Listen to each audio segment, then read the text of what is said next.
Few movies in Hollywood history have captured hearts quite like The Sound of Music. For decades, audiences around the world have laughed, cried, and sung along with Maria, the Von Trapp family, and the unforgettable songs echoing through the mountains of Austria. But behind the beautiful music, behind the smiling faces and breathtaking scenery, was a production filled with chaos, accidents, exhaustion, hidden tension, and unbelievable behind-the-scenes drama. Actors got injured. Dangerous weather nearly shut filming down. One major star secretly hated the movie. And the entire future of 20th Century Fox was hanging by a thread. What looked magical on screen was often stressful, risky, and emotionally overwhelming behind the camera. Some moments were so difficult that cast members thought the movie might completely fall apart before it was ever released. Yet somehow, against all odds, the film became one of the most beloved classics ever made. And today, we're uncovering the secrets hidden behind the hills. From near disasters to casting surprises, to emotional truths the audience never knew. These are the unbelievable stories behind one of cinema's greatest masterpieces. And before we begin, make sure to hit that like button and subscribe to the channel for more incredible untold Hollywood stories, because the next fact might completely change the way you see this legendary movie forever. Here are 20 jaw-dropping facts you've probably never heard. Let's saddle up. Number 1.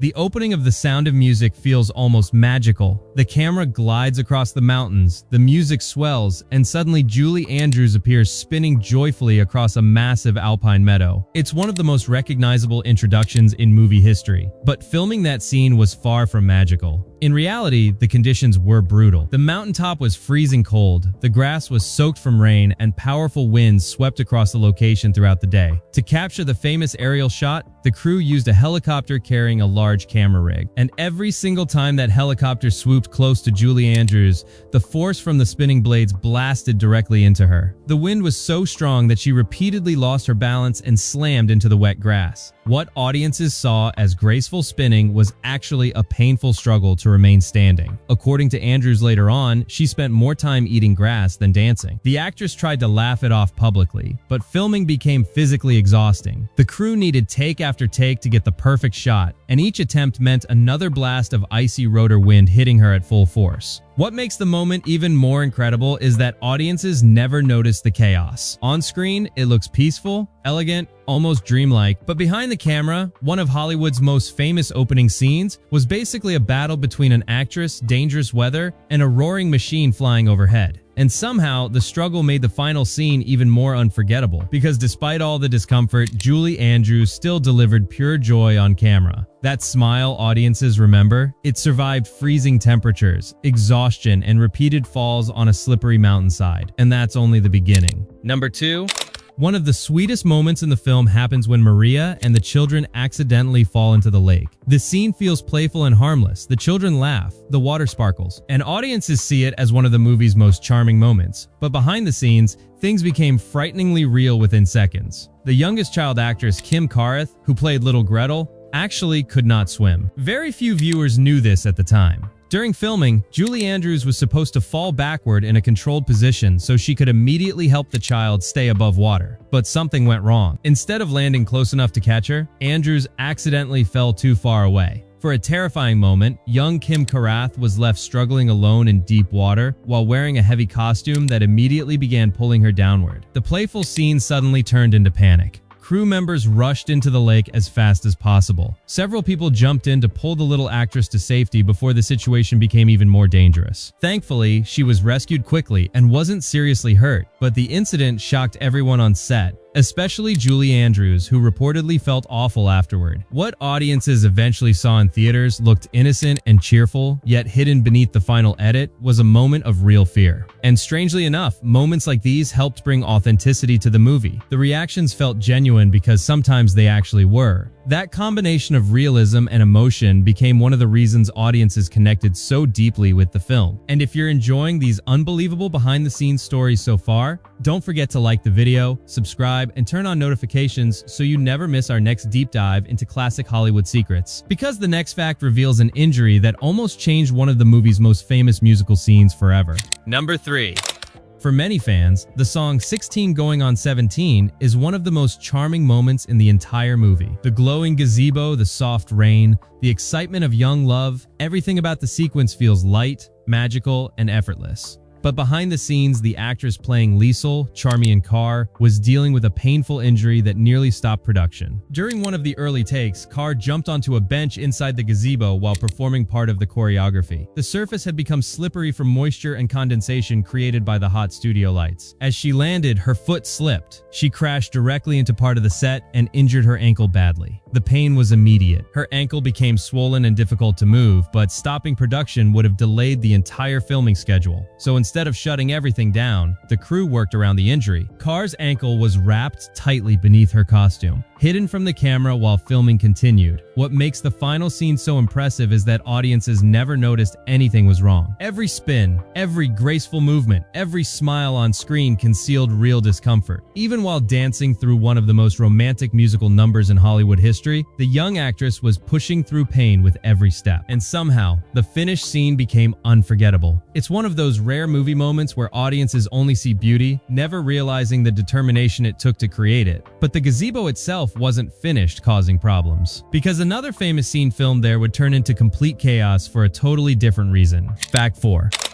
One of the emotional turning points in The Sound of Music happens when Maria and Captain Von Trapp finally reveal their feelings for each other. The atmosphere feels intimate. The lighting is soft, the music is emotional, and the scene became one of the most iconic romantic moments in movie history. But behind the camera, nobody could stop laughing. The problem came from the massive lighting equipment hanging above the set. Every time the powerful lights heated up, they started making strange sputtering noises that sounded completely ridiculous. The sounds echoed throughout the gazebo during filming.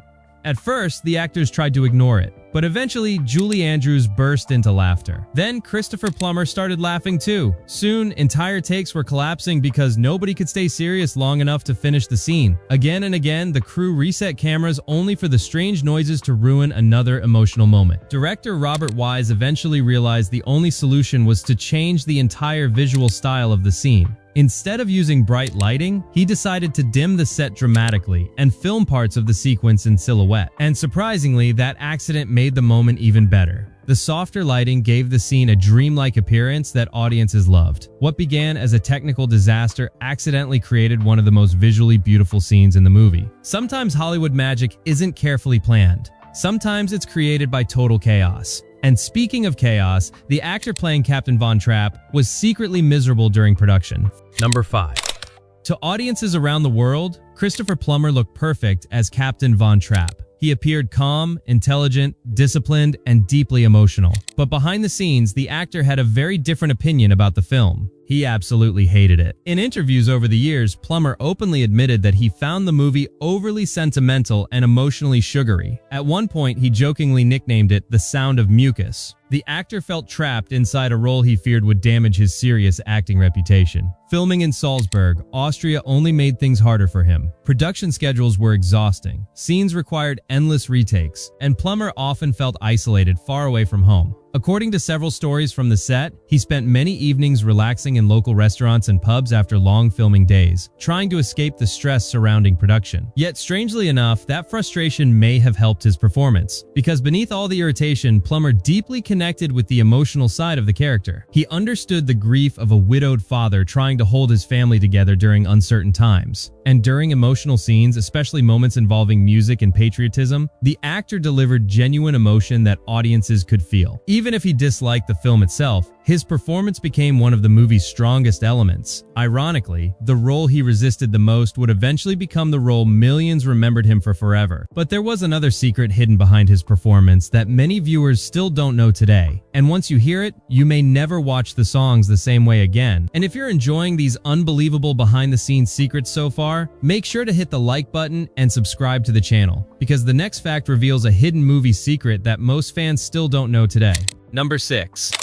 One of the most emotional songs in the movie is Edelweiss. The scene feels deeply personal. As Captain Von Trapp sings, audiences feel the sadness, nostalgia, and love he has for his homeland. Most viewers naturally assumed they were hearing Christopher Plummer's real singing voice. But that wasn't entirely true. Although Plummer recorded songs for the production, the studio later decided his vocals didn't have the musical strength they wanted for the final soundtrack, so producers made a controversial decision. Much of the singing voice audiences here in the film actually belongs to professional vocalist Bill Lee. Lee was famous in Hollywood for quietly providing singing voices for major actors in musical films. His recordings were blended into the soundtrack to create the polished sound heard in theaters. For Plummer, the decision was frustrating. Like many actors, he wanted his full performance, including his own voice, to remain authentic on screen. Still, the emotional power of the scene survived. Because even though another singer helped with the music, the emotion in Plummer's face was completely real. That trembling expression during Edelweiss, the sadness in his eyes, the feeling of saying goodbye to a country he loved, those moments belonged entirely to him. And decades later, audiences still connect deeply with the performance, even if part of the voice came from somewhere else. But while one actor struggled with the role, another almost never got cast at all. And Hollywood originally considered several completely different stars for Maria.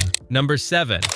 Today, it's almost impossible to imagine anyone other than Julie Andrews playing Maria. Her performance became legendary, her voice became iconic, and for many fans, she is the heart of the movie. But surprisingly, the studio nearly cast someone else. In the early stages of production, several huge Hollywood stars were considered for the role. Doris Day was approached, but according to stories from the time, she wasn't interested in playing a nun-turned-governess character. Audrey Hepburn was also discussed as a possibility. Meanwhile, even Grace Kelly, who had become Princess of Monaco, was mentioned during conversations about casting. The studio wanted a major glamorous star, but composer Richard Rodgers strongly believed Julie Andrews was the perfect choice. At the time, Andrews was already gaining attention for her extraordinary stage performances. Still, some executives worried she lacked major movie star power. Ironically, one of the biggest reasons she finally secured the role came from another legendary movie entirely, Mary Poppins. After seeing early footage of Andrews in Disney's musical hit, studio executives suddenly realized how powerful her screen presence truly was. Everything changed almost overnight. The warmth, the charm, the voice, the energy. She suddenly became impossible to ignore. Even then, contract disagreements nearly caused her to walk away before filming officially began. Thankfully for the production, the problems were resolved, because once cameras started rolling, it became obvious the filmmakers had found their perfect Maria.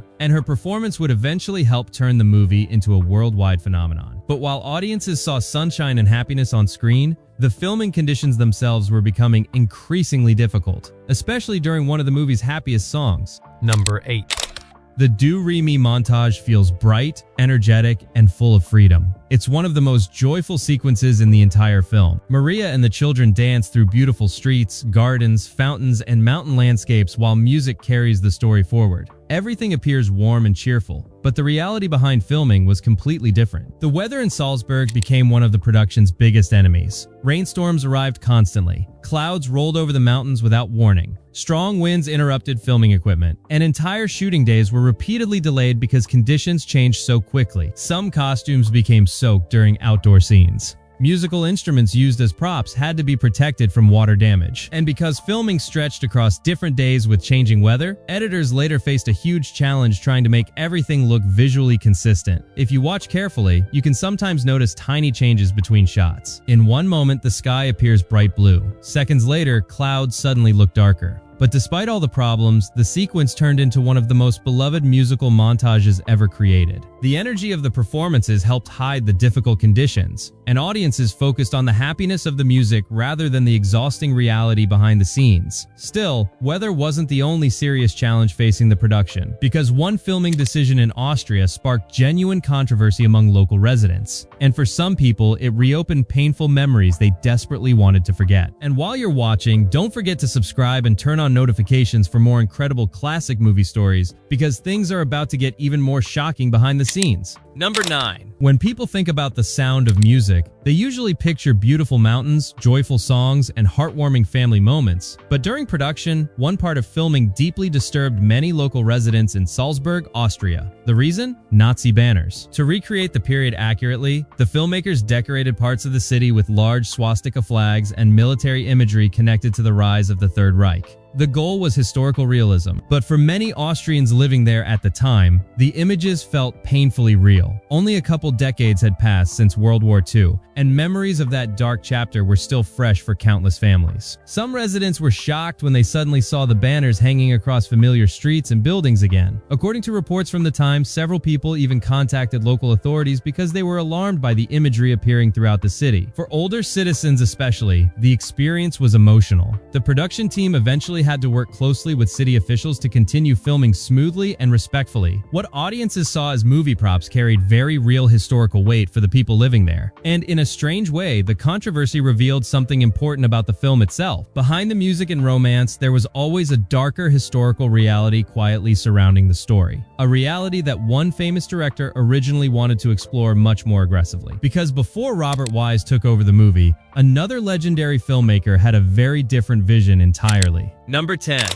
It's difficult to imagine The Sound of Music as anything other than an uplifting family classic, but early versions of the project looked completely different. Before director Robert Wise joined the production, the movie was connected to legendary filmmaker William Wyler, known for serious dramatic epics like Ben-Hur. And Wyler reportedly envisioned a far darker film. Unlike the final version audiences know today, his approach focused heavily on political tension, fear, and the growing influence of Nazi power in Austria. He wanted the atmosphere to feel heavier and more realistic. Less fairy tale, more historical drama. In Wyler's version, the story would have emphasized public rallies, military pressure, and the emotional fear spreading across Europe during that period. The mountains would still be beautiful, but danger would feel much closer. Eventually, Wyler left the project to direct another film, and Robert Wise stepped in. That decision changed movie history. Wise shifted the focus toward hope, music, family connection, and emotional warmth. Instead of building the film around political darkness, he built it around emotional escape, and audiences responded powerfully. Families returned to theaters again and again. Children memorized the songs. The movie became timeless. Had the darker version been made instead, the film may have been respected, but it probably would never have become the worldwide comfort classic people still adore today. Sometimes a single creative decision changes everything. And speaking of truth versus fantasy, the real Maria von Trapp had very mixed feelings about how Hollywood portrayed her love story, because according to her, the movie got one major detail completely wrong. Number 11. On screen, audiences watch Maria and Captain Von Trapp slowly fall in love through music, emotional conversations, and romantic moments under the stars. It became one of Hollywood's most famous love stories. But according to the real Maria von Trapp, the truth was much more complicated. Years after the movie became successful, Maria explained that her relationship with Georg von Trapp developed very differently in real life. In fact, she admitted something that surprised many fans. At first, she didn't marry him because she was deeply in love with him. She said her strongest emotional connection was actually with the children. Maria had originally entered the household as a tutor for one child who needed special attention. Over time, she became attached to the entire family. Eventually, that connection led to marriage. But unlike the movie, their romance was not built around dramatic dances, emotional gazes, or cinematic gazebo scenes. Maria later explained that genuine love for Georg developed gradually after they were already married. It was a slower, more realistic relationship than the fairy tale version audiences saw on screen. Surprisingly, she didn't seem angry about the changes Hollywood made. She understood that movies often simplify reality to create stronger emotional storytelling. And despite the differences, she appreciated the warmth and kindness Julie Andrews brought to the role. Still, it's fascinating to realize that one of cinema's most famous romances was inspired by a relationship that began in a very different way. And the real-life story becomes even more surprising once you discover how many details Hollywood completely changed. Because the actual Von Trapp family was far different from the version audiences remember. Number 12.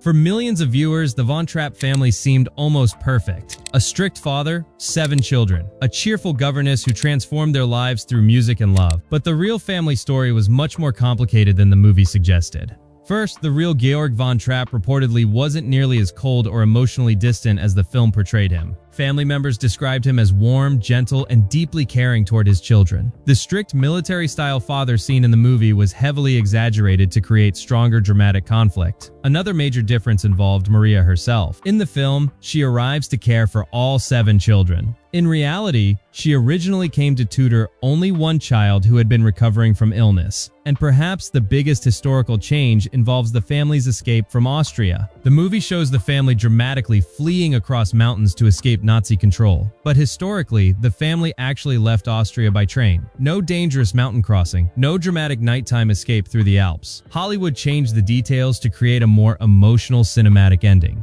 And it worked. Even though many events were altered or simplified, audiences connected deeply with the themes of courage, family, and hope. In a way, the movie became less about perfect historical accuracy and more about emotional truth. It captured the feeling of resilience during difficult times. And while the story itself changed history in the public imagination, another emotional chapter was unfolding quietly behind the scenes. Because The Sound of Music also marked the end of one of the greatest songwriting partnerships in entertainment history. If these surprising true stories are changing the way you see The Sound of Music, take a second to like the video and subscribe, because we uncover hidden Hollywood stories just like this every week. Number 13.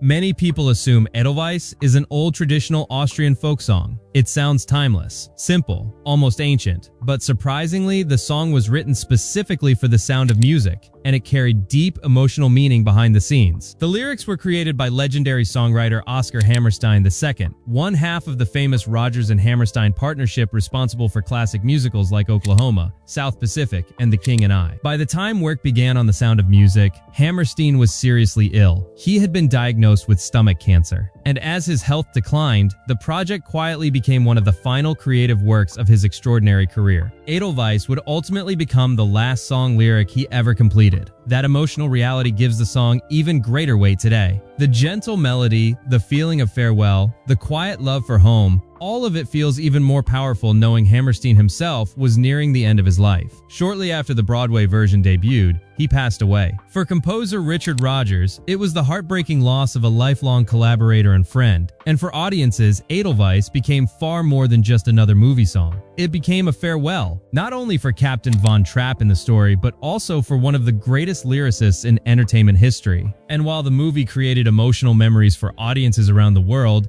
the real family behind the story saw very little financial reward from its massive success. In fact, the amount they originally received now sounds almost unbelievable. Number 14. Considering how enormously successful The Sound of Music became, many people assume the real Von Trapp family earned a fortune from the movie. But the truth is surprisingly heartbreaking. Years before the Hollywood version existed, Maria Von Trapp sold the rights to her memoir for a relatively small one-time payment. At the time, nobody could have predicted what the story would eventually become. The agreement helped inspire early European films, then a Broadway musical, and finally the giant Hollywood production that would conquer theaters around the world. But because the original deal did not include major long-term royalties, the family received only a tiny fraction of the profits generated later. Meanwhile, the movie exploded into a global sensation. It earned massive box office revenue, soundtracks sold millions, television broadcasts introduced the story to entirely new generations, tourism connected to SALZBURG, and filming locations skyrocketed. Yet the real family whose experiences inspired everything saw very little of that incredible financial success. Maria later admitted she signed the agreement quickly because she mainly wanted their story shared with audiences. At the time, she likely never imagined it would become one of the biggest entertainment phenomena in movie history. It's one of Hollywood's strangest ironies. A story centered around family, hope, and perseverance helped generate enormous wealth for studios and producers, while the real people behind it remained mostly spectators to their own legacy. And speaking of studios, there's another unbelievable twist hidden behind the movie's success. Because without The Sound of Music, one of Hollywood's most famous studios might not have survived at all. Number 15.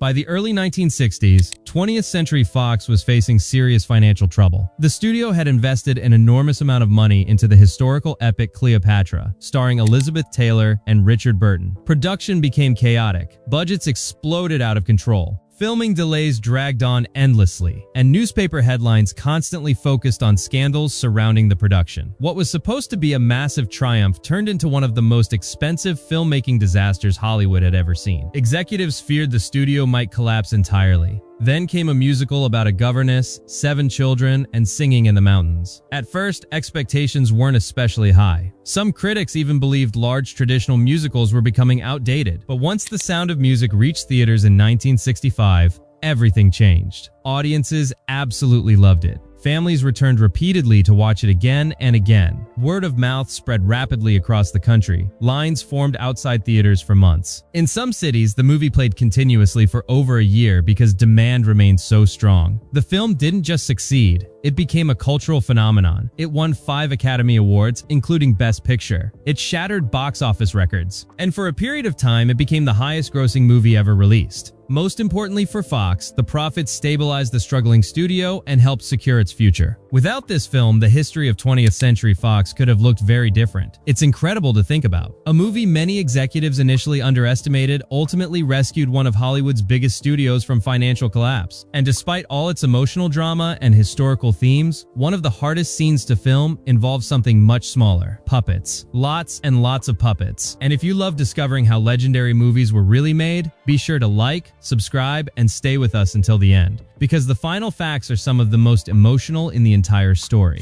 Number 16. The lonely goat herd is one of the most playful moments in the movie. The children laugh, the puppets dance, and the entire sequence feels spontaneous and fun. But behind the scenes, it required an astonishing amount of preparation. The marionettes used in the performance were created by famous puppeteers Bill Baird and Cora Eisenberg-Baird, artists already respected for their incredible craftsmanship. These weren't simple toys. Each puppet had to move with precise timing to match the rhythm of the music and choreography. That meant the cast had to learn complicated puppeteering techniques before filming could even begin. For weeks, Julie Andrews and the child actors practiced handling the strings correctly. Movements had to appear smooth and synchronized. Tiny mistakes could ruin an entire take. And because multiple puppets moved at once, coordination became extremely difficult. Some sequences required careful timing between camera movement, music playback, hand positioning, and puppet choreography all at the same moment. The result was surprisingly exhausting. What audiences remember as a charming little musical number was actually one of the production's most technically demanding scenes. But once again, the hard work paid off. The scene became one of the movie's most memorable moments for children especially. And decades later, many fans still instantly recognize those dancing puppet characters the moment the music begins. But perhaps one of the most emotional moments connected to the movie happened years later, when Julie Andrews finally met the real woman she portrayed on screen, and the encounter became unforgettable. Number 17.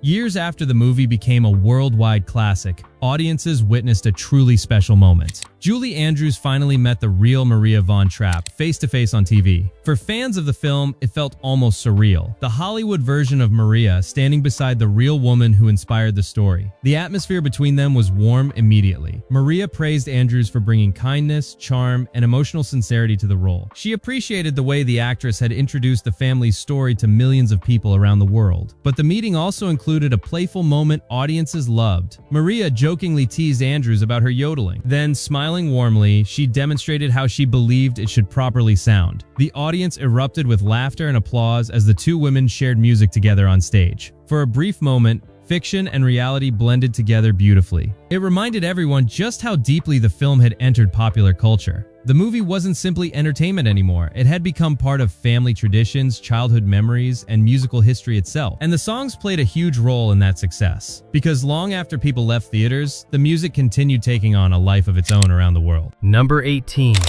Even people who have never seen The Sound of Music often recognize its songs immediately. That's how powerful the soundtrack became. After the film's release, the album exploded in popularity worldwide. Millions of copies were sold across multiple countries. The soundtrack climbed music charts and stayed there for an astonishing amount of time. Songs like Do Re Mi, My Favorite Things, and Edelweiss became deeply embedded in popular culture. Children learned the melodies in schools. Families sang the songs together at home. Music teachers used them in classrooms for generations. And some tracks evolved far beyond the movie itself. My Favorite Things became especially iconic, appearing in holiday playlists, television specials, commercials, and countless musical covers over the decades. The songs survived because they felt timeless, simple enough for children to enjoy, emotional enough for adults to remember forever. That combination gave the soundtrack extraordinary staying power. Even decades later, hearing just a few notes instantly transports many people back to the world of the film. Very few movies achieve that level of musical immortality. But strangely enough, one country initially resisted the movie more than almost anywhere else. The very country where the story took place. Because when the film first arrived in Austria, the reaction was surprisingly cold. Number 19. Today, many people associate Austria with The Sound of Music. Tourists from around the world visit Salzburg, hoping to see the filming locations, the famous gardens, the church, and the mountain views featured in the movie. But when the film was first released, the reaction inside Austria was far less enthusiastic than most people expect. In fact, many locals strongly disliked it. Some critics in Austria felt the movie presented the country in an overly sweet and unrealistic way. To them, the film looked too polished, too romanticized, too much like a Hollywood fantasy rather than a serious reflection of Austrian history. Others were uncomfortable with how lightly the movie handled the political realities surrounding the rise of Nazi influence during that era. For many families still living with memories connected to World War II, those topics remain deeply emotional and painful. Because of that, some theaters reportedly showed little interest in screening the film at first. But while parts of Austria remained skeptical, the rest of the world completely embraced it. International audiences fell in love with the landscapes, the music, and the emotional story. And eventually, tourism connected to the movie became impossible for Austria to ignore. Visitors arrived in huge numbers hoping to experience the locations seen in the film. Tour companies created special Sound of Music tours. Local businesses adapted. The movie slowly transformed into one of Austria's most recognizable cultural exports, even if the relationship began awkwardly. Over time, resistance softened, and what once felt embarrassing to some eventually became a source of national pride and global recognition. But even after all the production challenges, controversies, injuries, and casting struggles, the filmmakers still faced one final major obstacle involving the children themselves. Because originally, the studio had a very different plan for casting the famous Von Trapp kids. Number 20. It's difficult to imagine the Von Trapp children being played by anyone else. Their chemistry became one of the movie's greatest strengths. Each child felt believable, lovable, and emotionally authentic. But during early production planning, the filmmakers almost made a completely different casting decision. At one point, producers strongly considered using real Austrian children for several roles in order to increase authenticity. The idea sounded perfect in theory. After all, the story took place in Austria. Why not cast local children directly from the region? But once auditions began, practical problems quickly appeared. Some of the young performers had extremely thick accents that studio executives worried American audiences might struggle to understand clearly. Other children had limited acting experience, which made filming more difficult. The production team eventually realized that dubbing large portions of dialogue could make the performances feel unnatural. So the original plan was abandoned. Instead, the filmmakers selected a combination of young actors from England and the United States. Some already had strong singing backgrounds. Others received vocal support and coaching during production. The result turned out far better than anyone expected. Once filming began, the cast developed genuine chemistry that made the family relationships feel real on screen. Their personalities balanced perfectly. The older children brought emotional maturity, the younger ones added innocence and humor, and together they created one of the most beloved movie families in cinematic history. Sometimes the best creative decisions happen after the original plan falls apart, and in many ways that perfectly describes the entire journey of The Sound of Music itself. Because despite all the setbacks, the movie became something timeless. Bonus. For audiences in the 1960s, The Sound of Music was a major movie event, but for later generations, it became something even bigger, a tradition. Families watched it together year after year. Children memorized the songs before they were even old enough to fully understand the story. School performances recreated scenes from the film across countless classrooms and theaters. Parents introduced the movie to their children, who later introduced it to their own children. Very few films survive that way across generations. Most popular movies eventually fade with time, but The Sound of Music kept finding new audiences decade after decade. Part of that lasting power came from its emotional simplicity. At its core, the story wasn't just about music, it was about hope, family, courage during uncertain times, and the belief that kindness and love can survive even in difficult moments. Those themes never become outdated. That's why the movie still feels alive all these years later. Not just on screens, but inside memories shared across generations around the world. When production on The Sound of Music began, nobody truly knew what the future would hold. The cast battled terrible weather. Actors suffered injuries. The studio faced enormous financial pressure. And some people involved weren't even sure the movie would succeed at all. But against every expectation, the film became legendary. It saved a struggling Hollywood studio, won major Academy Awards, created some of the most recognizable songs in entertainment history, and touched audiences in nearly every corner of the world. What makes the story even more fascinating is that so much chaos existed behind the scenes while audiences only saw beauty on screen. That contrast is part of what makes movie history so incredible. Sometimes the greatest classics are born from the greatest struggles. And decades later, the songs still survive, the characters still inspire audiences, and the hills are still alive with music. If you enjoyed this video, make sure to hit like, subscribe to the channel, and comment below with the classic movie you want us to explore next. And until next time, keep the music playing.